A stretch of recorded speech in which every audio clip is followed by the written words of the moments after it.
নমস্কার বন্ধুরা, দেখো আজকে আরও একটি সুন্দর ভিডিও নিয়ে চলে এসেছি।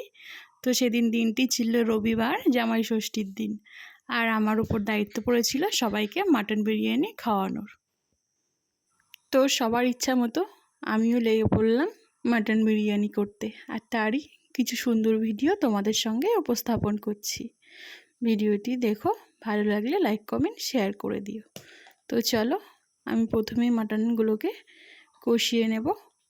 তার জন্য কি কি মশলা ম্যারিনেশন করলাম ভিডিওতে সবই তোমাদের সামনে তুলে ধরলাম। তো চলো ভিডিওটি দেখতে থাকো। এই যে মাটন বিরিয়ানির জন্য মাটনটাকে ম্যারিনেশন করে দিচ্ছি আমি।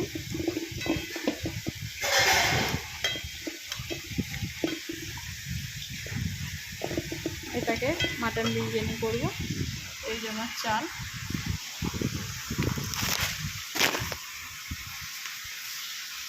এই যে আমিনা রাইস, রয়েলের চাল। যে বিরিয়ানির জন্য গোটা মশলা আমি তেলে নেব। এখানে পেঁয়াজ ভাজতে দিয়েছি। এই যে মশলাটাও আমার মাংসটা ম্যারিনেট করা আছে। এই যে বিরিয়ানির চাল,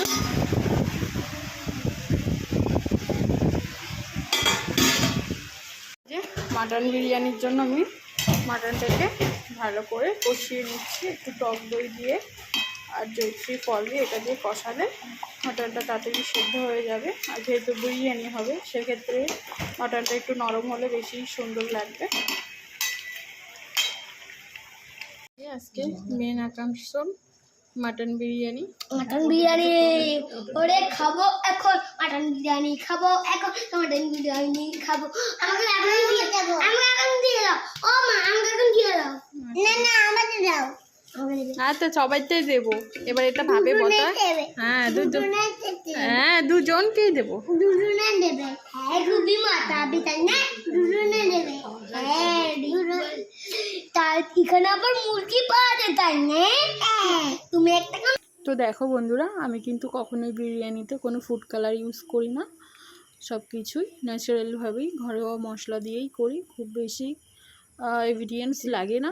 আর বাইরের মশলা যতটা কম ইউজ করতে পারি ততটাই কম ইউজ করি। তো দেখো আলুটাও কত সুন্দর সেদ্ধ হয়েছে আর মাংসটাও কত সুন্দর সিদ্ধ হয়েছে।